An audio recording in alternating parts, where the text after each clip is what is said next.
I think one of the use cases of AI that I find most compelling is the ability to create simulated environments and experiences, right? I think we have long known the value of learning through simulation and getting to do trial and error in a low stakes context, all those sorts of things.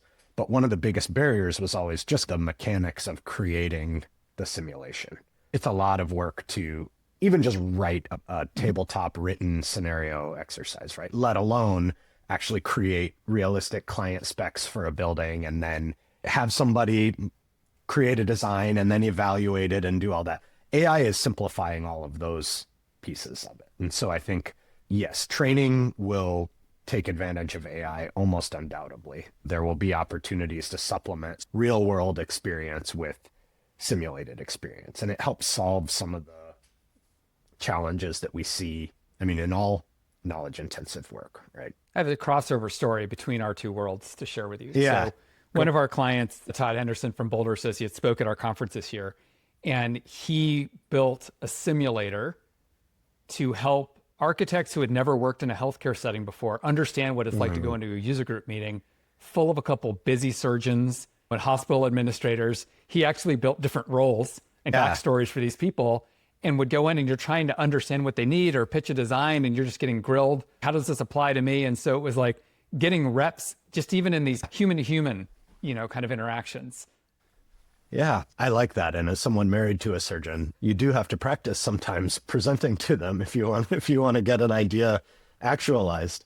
But yeah, I mean, because again, this is a long-standing problem, right? We saw it when I was doing this research with the air medical crews. They would practice on simulator mannequins, but one of the things they would try to do is they would have one of their colleagues run around the corner and be the distraught parent of the patient, because they're doing this out sometimes on a car accident scene, right? And it's like, yeah, the treating of the patient is one thing, but the thing you might not be prepared for coming from a role as a bedside nurse is that somebody's going to run up and grab your arm while you're in the middle of trying to administer this medication, or it's going to be super windy and do all these things. And yeah, you could wait till the first time it happens for real, or they could put you in a basement room with a mannequin, crank the fan on, and then have somebody run around the corner and try to grab your arm. That you could find ways to simulate these things in order to prepare folks better for the first time they encounter it in the real world. Now, until AI powers the robots, there'll still be some sort of human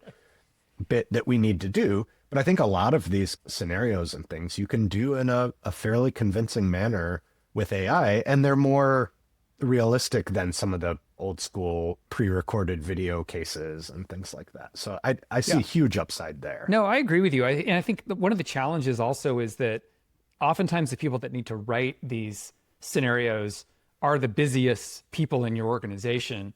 And so if they can move to be more of an editor versus the writer, and they can interact with a thought partner to help them just explore and get, it's the blank page thing. They can even just talk and say like, look, I need to write a scenario. This is roughly what I want to have happen. Like, help me refine this thing. I've done a lot of that. And I think it is quite helpful in that way. Yeah.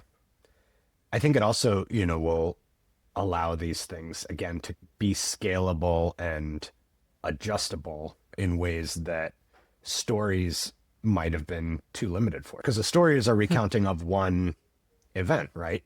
And the inevitable question anytime you tell a story is like, oh, well, what if you had done this instead? And if we can start building out some real high fidelity simulations based on underlying characters with models and motives and things like that, you could get to the point where you could actually try something different and see how it would have gone. And again, none of this is new, right? I mean, apprenticeship has included simulation from day one. They're not in either or, right? You do practice runs, you do mock-ups, all that sort of thing.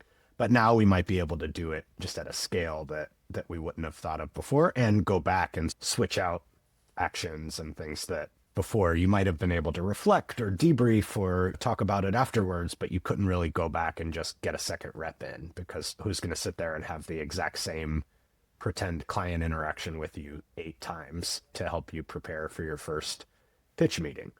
An AI bot will. It'll have it 8 times, and you can say, be in a bad mood today, right? Yeah. Be in a and on better Saturday, mood. and whenever you want it to be, right?